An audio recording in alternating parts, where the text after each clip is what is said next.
அல்லாஹ்வுடைய நாட்டத்தின்படி ரமலானுடைய மாதத்தை அடைந்தோம். இந்த ரமலானுடைய மாதத்தின் அரைவாசி பங்கும் எங்களை விட்டும் கடந்து சென்று விட்டது. அதே நேரத்தில் சர்வதேச ரீதியாக பார்க்கின்ற பொழுது முஸ்லிம் உம்மத் மிகவும் நெருக்கடியான இக்கட்டான ஒரு காலகட்டத்தை கடந்து கொண்டிருக்கிறது. ரமலானுடைய மாதத்திலே அமல் செய்ய வேண்டும், அல்லாஹு தஆலாவை நெருங்க வேண்டும் என்று நியத்து வைத்துக் கொண்டிருந்த குறிப்பாக மத்திய கிழக்கு நாடுகளை சேர்ந்த மக்களும் பொதுவாக முஸ்லிம் உலகத்து முஸ்லிம்களும் தற்போது நடைபெற்றுக் கொண்டிருக்கின்ற இந்த பயங்கரமான யுத்தத்தை பற்றியே பெரும்பாலும் பேசிக் கொண்டிருக்கிறார்கள்.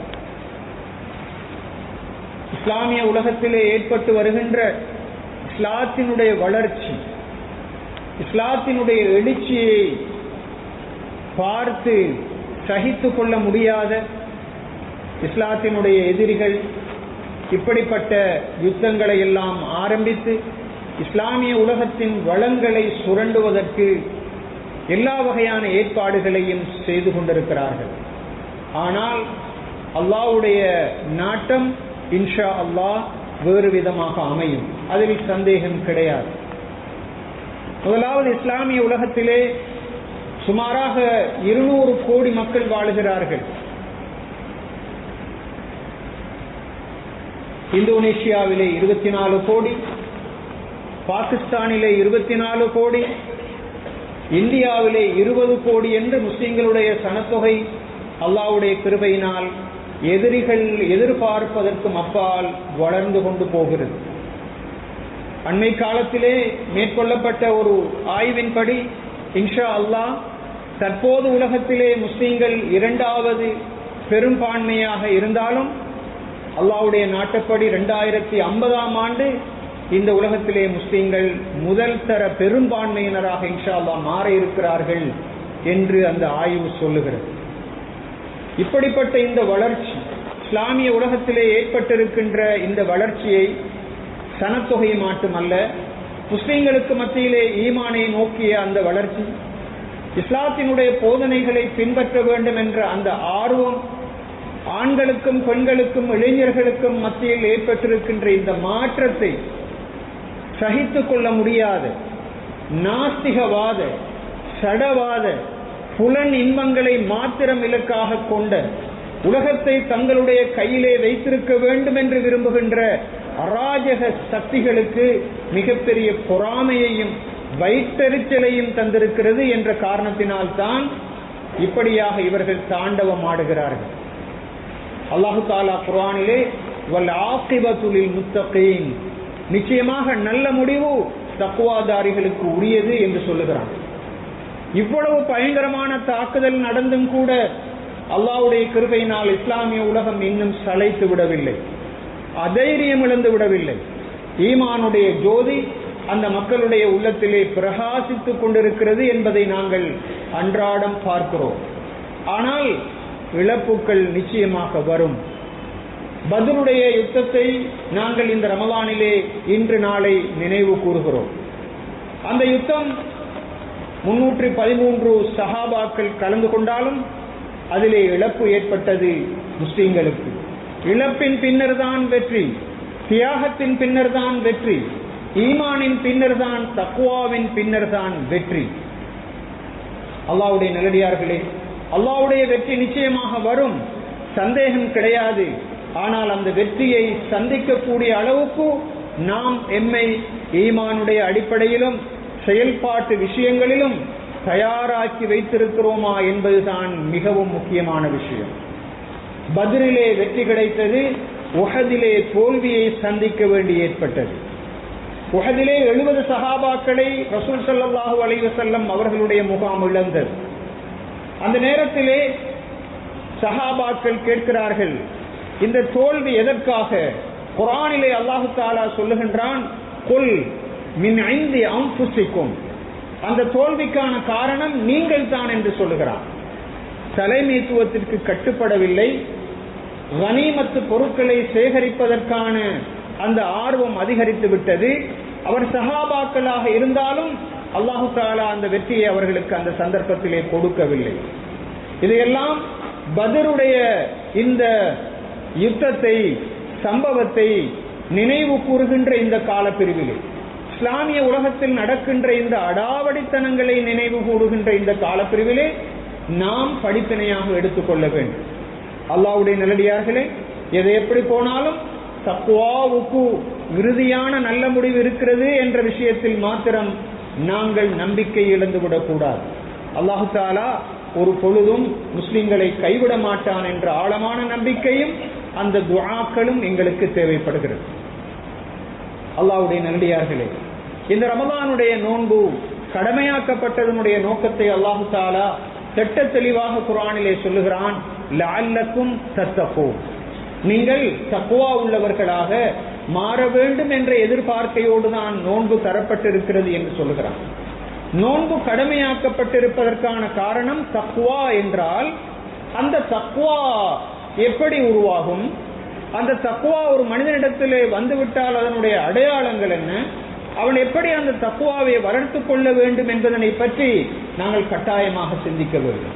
லஅல்லக்கும் தத்தகூன் என்று அடிக்கடி அந்த குர்ஆனுடைய வசனம் ஓதப்படுகிறது.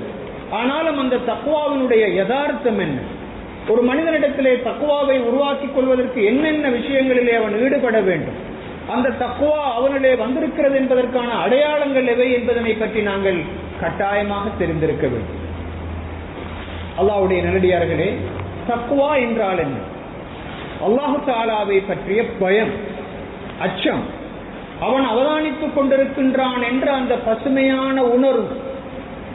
அன் தஅபுதல்லாஹ கஅன்னக தராஹு ஃபஇன் லம் தகுன் தராஹு ஃபஇன்னஹு யராக.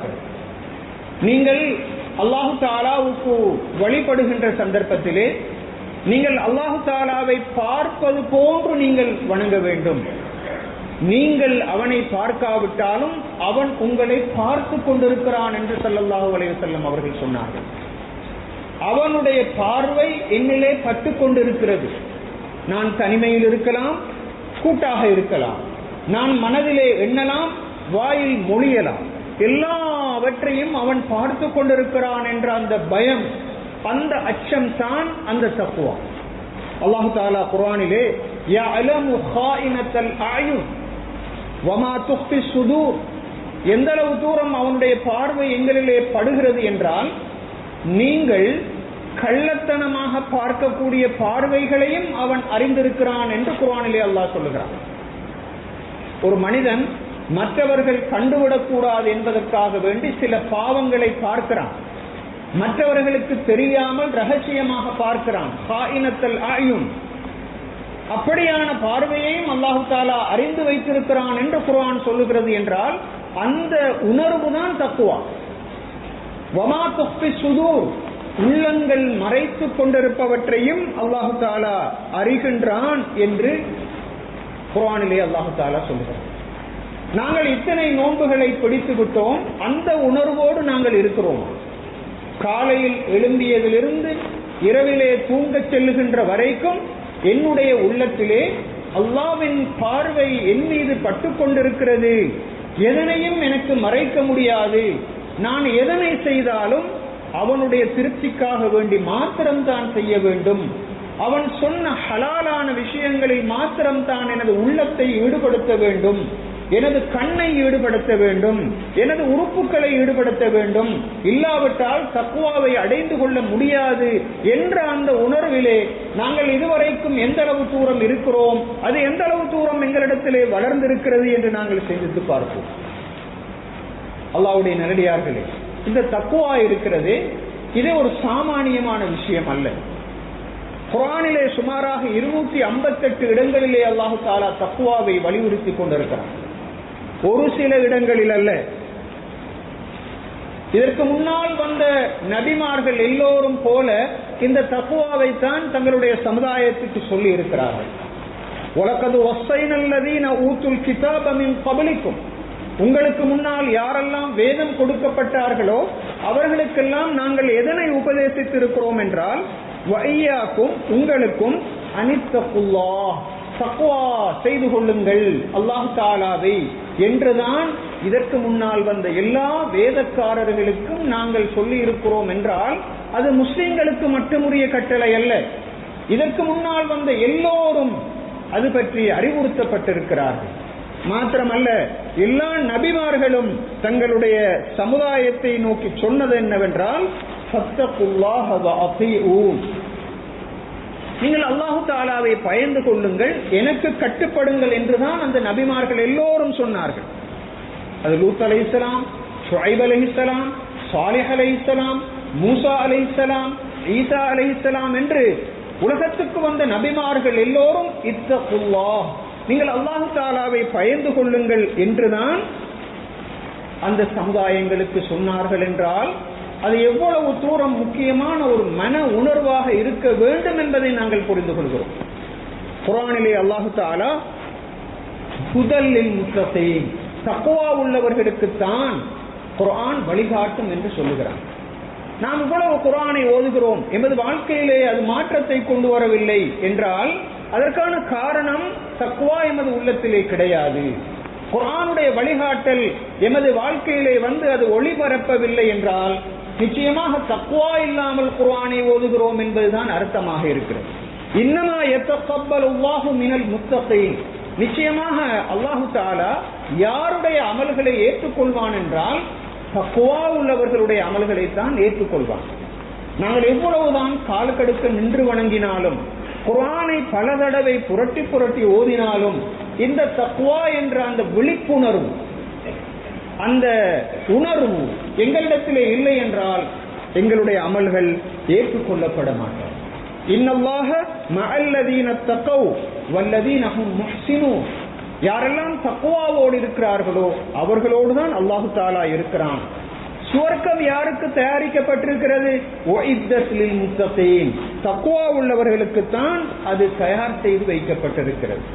இன்ன அக்ரமக்கும் இன்தல்லாஹி அத்காக்கும், உங்களுக்கு மத்தியிலே சிரேஷ்டமானவர், கண்ணியத்துக்குரியவர், மிகவும் அதிகமாக மதிப்புக்குரியவர் வேறு யாரும் கிடையாது, அதிகமாக தக்வா உள்ளவர் தான் என்ற கருத்தை குர்ஆனிலே அல்லாஹ் சொல்கிறார். அரபிக்கு சிறப்பில்லை, அஜமிக்கும் சிறப்பு இல்லை, வெள்ளையனுக்கும் சிறப்பில்லை, கருப்பனுக்கும் சிறப்பில்லை, அறிவாளிக்கும் சிறப்பில்லை, உலகத்திலே பணக்காரனுக்கும் சிறப்பில்லை, சமுதாயத்திலே இருக்கின்ற ஒரு அடிமட்டத்தவனிடத்திலே கூட தக்வா என்ற அந்த உணர்வு இருக்குமாக இருந்தால் அவன்தான் அல்லாஹ்வுடைய பார்வையில் சிரேஷ்டமானவன் என்றால் அந்த தக்வா எவ்வளவு முக்கியமானது என்பதை நாங்கள் தெரிந்து கொள்கிறோம். அல்லாஹ்வுடைய நல்லடியார்களே, அப்படிப்பட்ட தக்வாவை உருவாக்குவதுதான் நோன்பினுடைய நோக்கமாக இருக்கிறது. அல்லாஹ்வுடைய நல்லடியார்களே, தக்வாவை உருவாக்குவதற்கான ஒரு வழிமுறை தான் நோன்பு, இன்னொரு வழிமுறை திலாவத்துல் குர்ஆன், இன்னொரு வழிமுறை கியாமுல் லைல் எனப்படக்கூடிய இரவு வணக்கம், இஸ்திக்ஃபார், தௌபா, சதகா, இவையெல்லாம் எங்களிடத்திலே தக்வாவை உருவாக்கும். ரமலானிலிருந்து வெளியேறுகின்ற பொழுது தக்வா பரிபூரணமாக எமது உள்ளத்திலே உருவாக்கப்பட்டில்லாவிட்டால் அந்த மாதத்திலே பசித்து தாகித்து உடல் இச்சைகளை கட்டுப்படுத்திக் கொண்டிருந்ததில் எந்த விதமான அர்த்தமும் கிடையாது. இந்த ரமலானுடைய காலத்தை ஒரு ஜெனரேட்டருக்கு ஒப்பிட முடியும், ஒரு மின் புறப்பாக்கிக்கு நாங்கள் ஒப்பிட முடியும். ஒரு ஜெனரேட்டரிலே நாங்கள் மின்சாரத்தை உற்பத்தி செய்கிறோம். அது உற்பத்தி செய்கின்ற அந்த மின்சாரம் வயர்கள் வழியாக சென்று பல்பை பற்ற வைக்கிறது, ஃபேனை சுத்த வைக்கிறது, ஃப்ரிட்ஜை இயங்க வைக்கிறது. இப்போது நாங்கள் இதனை உற்பத்தி செய்யாவிட்டால் இந்த ஃபேனினால், இந்த ஃப்ரிட்ஜினால், இந்த மின்சார உபகரணங்களினால் என்ன பிரயோசனம் இருக்க முடியும்?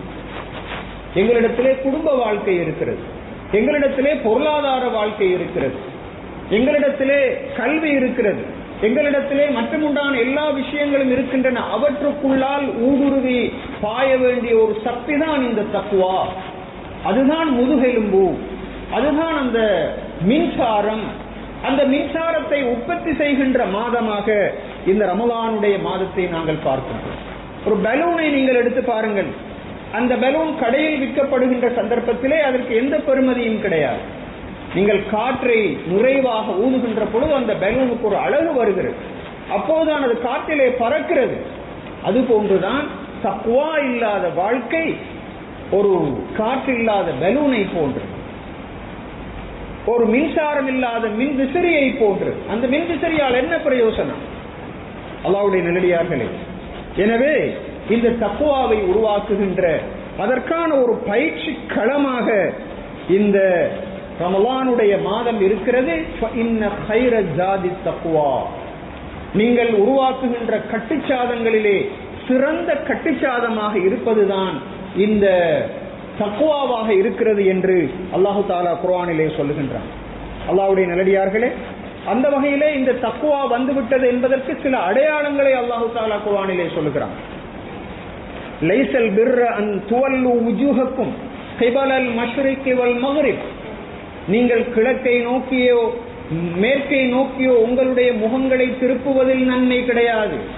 நன்மை என்றால் என்னவென்றால், அல்லாஹு தஆலா சில காரியங்களை சொல்லிவிட்டு அவற்றிலே நீங்கள் ஈடுபட்டால்தான் உங்களுடைய தக்வா அதிகரிக்கும்.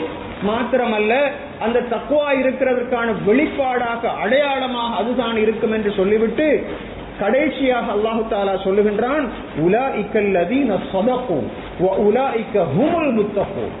அவர்கள்தான் உண்மையான ஈமான்தாரிகள், அவர்கள்தான் தக்வாதாரிகள் என்று சொல்லுகிறான். அப்படியாக இருந்தால் சூரத்துல் பக்ராவினுடைய 177வது வசனத்திலே தக்வாதாரிகள் என்பவர்களுக்கான அடையாளங்களை பின்வருமாறு சொல்லுகிறான். நாங்கள் ஒவ்வொருவரும் கவனமாக நோட்டமிட்டு பார்ப்போம். எனக்கு தக்வா இருக்கிறது என்றால் அந்த அடையாளங்கள் வெளிப்பட வேண்டும். முதலாவது, ஈமான் கொள்ள வேண்டிய விஷயங்களிலே நாங்கள் ஈமான் கொள்ள வேண்டும். இரண்டாவது, வஆத்தல் மால அலா ஹுப்பிஹி ஸவில் குர்பா வல் யதாமா. நாங்கள் சொத்து செல்வங்களை விரும்புகின்றோம், நேசிக்கின்றோம். ஆனால் அந்த சொத்து செல்வங்களை நாங்கள் யார் யாருக்கு என்றால், எங்களுடைய உறவினர்களுக்கு, யதீம்களுக்கு, மிஸ்கீன்களுக்கு, வழிப்போக்கர்களுக்கு, கேட்டு வருபவர்களுக்கு, தங்களை சிறையிலிருந்து விடுவித்துக் கொள்வதற்கு முடியாமல் இருக்கின்ற அடிமை தலையிலிருந்து தங்களை விடுவித்துக் கொள்ள முடியாமல் இருப்பவர்களுக்கு செலவழிப்பவர்கள் இருக்கிறார்களே, அவர்களும் தக்வாதாரிகள், ஈமான் கொள்பவர்கள் மாத்திரமல்ல. அடுத்ததாக, தொழுபவர்கள், ஜகாத்து கொடுப்பவர்கள், வல் மூஃபூன பிஅஹ்திஹிம் இதா ஆஹது. அவர்கள் கொடுத்திருக்கின்ற வாக்குறுதிகளை அவர்கள் நிறைவேற்றுவார்கள். அல்லாஹ்வுடைய நல்லடியார்களே, நாம் இதில் எந்த அளவு தூரம் வளர்ந்திருக்கிறோம்? ரமலானிலே ஏழையை காணுகின்ற பொழுது எமது பணத்திலிருந்து கொடுக்க வேண்டும் என்ற ஆர்வம் எங்களுக்கு வந்தில்லை என்றால் தக்வா வளரவில்லை. எதிர்பார்த்த பலனை அந்த நோன்பு தரவில்லை. மனிதனுடைய உள்ளத்திலே ஈவிரக்கத்தை நோன்பு தோற்றுவிக்க வேண்டும். என்னுடைய ரப்பு எனக்கு தந்திருக்கின்ற பணம் எனக்கு சொந்தமானது அல்ல. இந்த உலகத்துக்கு வருகின்ற பொழுது வெறும் கையோடு நிர்வாணமாகத்தான் வந்தேன். இந்த உலகத்திலிருந்து போகின்ற பொழுதும் நிர்வாணமாக போவேன். ஆனாலும் ஒரு வெள்ளை துணியை தான் உடுப்பாட்டி அனுப்புவார்கள். இதுதான் எனக்கும் இந்த சொத்துக்களுக்கும் இடையிலான இந்த உறவு. நான் சேகரித்த இந்த பணத்தை, சொத்துக்களை நான் சொந்தம் கொண்டாடுவதில் அர்த்தம் கிடையாது. எனக்கு தேவையானதை எடுத்துக்கொண்டு அதிலிருந்து இந்த உலகத்திலே தேவைப்படக்கூடிய மிஸ்கீன்களுக்கு, உறவினர்களுக்கு, அதே போன்று யத்தீம்களுக்கு நான் கொடுக்க வேண்டும் என்று உணர்கின்றானே ஒரு மனிதன், அவனுடைய உள்ளத்திலே ஈவிரக்கம் இருக்கிறது, அவனுடைய உள்ளத்திலே அன்பு இருக்கிறது, அவனுடைய உள்ளத்திலே தக்வா இருக்கிறது என்பதனுடைய அடையாளம். இன்னும் சொத்துக்களின் மீது இந்த அளவு மீறிய ஹுப்பு துன்யா இருக்கிறது என்றால் தக்வா என்பது வளரவில்லை. நாங்கள் எத்தனையோ உடன்படிக்கைகளை செய்கின்றோம். கணவன் மனைவி உடன்படிக்கையின் பின்னர் திருமணம் செய்கின்றார்கள். ஒரு வியாபார கொடுக்கல் வாங்கலிலே முஷாரகா, முபாரபா, முராபஹா என்றெல்லாம் சொல்லுகின்றோமே, இவையெல்லாம் இந்த வழங்கப்படுகின்ற வாக்குறுதிகள். ஒரு நாடு இன்னொரு நாட்டோடு செய்து கொண்டுகின்ற வாக்குறுதி, நாம் இந்த அரசாங்கத்தோடு செய்திருக்கின்ற வாக்குறுதி, இந்த உடன்படிக்கை, இவற்றையெல்லாம் கவனமாக பேண வேண்டும். துரோகம் செய்யக்கூடாது, காலை வாரிவிடக் கூடாது. வியாபார கொடுக்கல் வாங்கலிலே துரோகம் செய்பவன் ஒரு தக்வாதாரியாக இருக்க முடியாது. அல்லாஹ்வுடைய நல்லடியார்களே, வெறுமனே நோன்பு என்பது பசித்திருப்பதும் தாகைத்திருப்பதும் அல்ல. மனிதனுடைய வாழ்க்கையின் ஒவ்வொரு அங்கத்துக்குள்ளும் அந்த நோன்பினுடைய தாக்கம் ஊடுருவி அங்கு ஒரு பிரகாசத்தை ஏற்படுத்த வேண்டும், அங்கு ஒரு அதிர்வை ஏற்படுத்த வேண்டும். அல்லாஹ்வுடைய நல்லடியார்களே, அல்லாஹு தஆலா தலாக் சொல்லப்பட்ட பெண்களுக்கு கணவன்மார் மதா எனப்படக்கூடிய செலவினங்களை வணங்க வேண்டும் என்று சொல்லுகிறார். அதற்கு மதா என்று சொல்லுகின்றார். வலில் முத்தல்லகாத்தி மதாஉம் பில் மஅரூஃப் ஹக்கன் அலல் முத்தகீன். தலாக் சொல்லப்பட்ட பெண்களை கைவிட்டு விட்டு அவர்களை தெருவிலே இறக்கிவிடக்கூடாது. தக்வாதாரி அப்படி செய்ய மாட்டான். தக்வாதாரி எப்படிப்பட்டவன் என்றால், தலாக் சொல்லப்பட்ட பெண்ணுக்கு அவளுக்கு தேவையான செலவினங்களை கொடுப்பான். இது ஹக்கன் அலல் முத்தகீன், தக்வாதாரிகள் மீதான கடமை என்று அல்லாஹு தஆலா சொல்லுகிறார். அல்லாஹ்வுடைய நல்லடியார்களே, ஈமான் இருக்கிறதுக்கான அடையாளம் தலாக் சொல்லப்பட்ட பெண்ணோடு கூட நல்ல முறையிலே நடந்து கொள்வதாகும் என்பதை கவனத்திலே கொள்ள வேண்டும். தலாக்கை பற்றி அல்லாஹு தஆலா சொல்லிவிட்டு அதற்கு பிறகு வத்தகுல்லாஹ், நீங்கள் அல்லாஹு தஆலாவை பயந்து கொள்ளுங்கள் என்று சொல்லுகிறான். நிசாஉக்கும் ஹர்துல் லக்கும் எனப்படக்கூடிய உங்களுடைய பெண்களோடு நீங்கள் தாம்பத்திய உறவை வைத்துக் கொள்ளுங்கள் என்று சொல்லிவிட்டு அல்லாஹு தஆலா வத்தகுல்லாஹ அன்னக்கும் முலாகூஹ், நீங்கள் அல்லாஹு தஆலாவை பயந்து கொள்ளுங்கள், அவனை நீங்கள் சந்திக்க இருக்கிறீர்கள் என்று அந்த இடத்தில் கூட ஒரு கணவனுக்கும் மனைவிக்கும் இடையிலான தனிப்பட்ட அந்த உடல் உறவை பற்றி பேசுகின்ற பொழுது கூட தக்வாவை பற்றி அல்லாஹு தஆலா ஞாபகப்படுத்துகிறான். வட்டியை பற்றி சொல்லுகின்ற பொழுது வத்தகுல்லாஹ் வல்லாஹு பிக்குல்லி ஷைஇன் அலீம், நீங்கள் வட்டியை தவிர்த்து கொள்ளுங்கள், அல்லாஹு தஆலாவை பயந்து கொள்ளுங்கள், அல்லாஹு தஆலா அனைத்தையும் அறிந்தவனாக இருக்கிறான் என்று சொல்கிறான். மன் அவ்ஃபா பிஅஹ்திஹி வத்தகா ஃபஇன்னல்லாஹ யுஹிப்புல் முத்தகீன். உடன்படிக்கை செய்பவர்கள் இருக்கிறார்களே, அவர்கள் உடன்படிக்கைகளை கவனமாக பேணுவார்களாக இருந்தால் நிச்சயமாக அப்படிப்பட்ட தக்வாதாரிகளை அல்லாஹு தஆலா விரும்புகின்றான் என்று சொல்லுகிறார். எனவே தக்வா என்பது வெறுமனே தொழுவதும் நோன்பு பிடிப்பதும் ஹஜ்ஜுக்கும் உம்ராவுக்கும் போவது மட்டுமல்ல, மனிதனுடைய அன்றாட சகல கர்மங்களிலும் அதனுடைய தாக்கம் இருக்க வேண்டும். இல்லாவிட்டால் அந்த தக்வாவை உருவாக்குவதால் எந்த விதமான பிரயோசனமும் கிடையாது. எனவே எமது வாழ்க்கையில் அது இரண்டர கலக்க வேண்டும். நாம் ஒரு வெள்ளை துணியை சாயம் போட்டு எடுக்கின்ற சந்தர்ப்பத்திலே எப்படி அது ஒரு நிறம் மாறுகிறதோ அது போன்று எமது வாழ்க்கை நிறம் மாறக்கூடியதாக தக்வாதாரிகள் நடந்து தெரியக்கூடிய உலகமாக இந்த உலகத்தை மாற்ற வேண்டும். கள்வர்கள், கபடர்கள், பொய்யர்கள், அநியாயக்காரர்கள், அட்டூழியக்காரர்கள், ஈவிரக்கமில்லாதவர்கள் இந்த உலகத்திலே செய்கின்ற கொலைகளை நீங்கள் பாருங்கள். காசாவில் மாத்திரம் 20,000க்கும் அதிகமான குழந்தைகளை அவர்கள் கொலை செய்திருக்கிறார்கள். நேற்று முன்தினம் அல்லது கடந்த வாரம் 160 பெண் பிள்ளைகளுடைய பாடசாலைகள் மீது அவர்கள் குண்டு வீசி தாக்கி இருக்கிறார்கள். காசாவிலே 75,000க்கும் மேற்பட்ட பொதுமக்கள் பச்சையாக கொலை செய்யப்பட்டிருக்கிறார்கள்.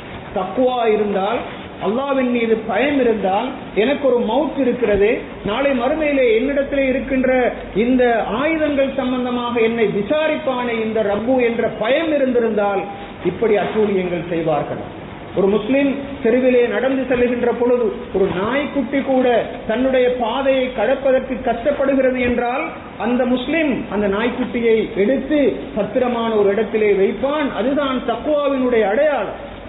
அப்படி இருக்கின்ற பொழுது இந்த ஜெஃப்ரி எப்ஸ்டைன் எனப்படக்கூடிய ஃபைல்களை புரட்டி பாருங்கள். எவ்வளவு அட்டூழியங்கள் செய்திருக்கிறார்கள். குழந்தைகளை கடத்தி கொண்டு போய் அவர்களை பாலியல் வல்லுறவுக்கு உட்படுத்தி அவர்களை கொலை செய்து அவர்களுடைய மாமிசங்களை தின்றிருக்கிறார்கள். இவர்களை விடவும் கொடூரமான மிருகங்கள், காட்டு மிராண்டிகள் உலகத்திலே இருப்பார்கள். தக்வாதாரிகளால் உலகம் நிறைய வேண்டும். இப்படிப்பட்ட அநியாயக்காரர்கள் உலகத்திலிருந்து ஒழிய வேண்டும் என்பதுதான் இஸ்லாத்தினுடைய தாரக மந்திரமாக இருக்கிறது. அல்லாஹு தஆலாவுடைய நல்லடியார்களே, எனவே தக்வாவை நாங்கள் எமது உள்ளத்திலே இருத்துவோமாக இருந்தால் இந்த உலகத்திலே நிம்மதி இருக்கும், சந்தோஷம் இருக்கும், யுத்தங்கள் இருக்க மாட்டாது, அன்பு இருக்கும், பரஸ்பரம் புரிந்துணர்வு காணப்படும். இது எல்லாவற்றையும் அடைந்து கொள்வதற்கு இந்த தக்வா எங்களுக்கு உதவியாக இருக்கும். அல்லாஹ்வுடைய நல்லடியார்களே, நாம் ஒரு ஹோட்டல் நடத்துபவராக இருந்தால் அந்த ஹோட்டலிலே தக்வா என்பது நுழைய வேண்டும்.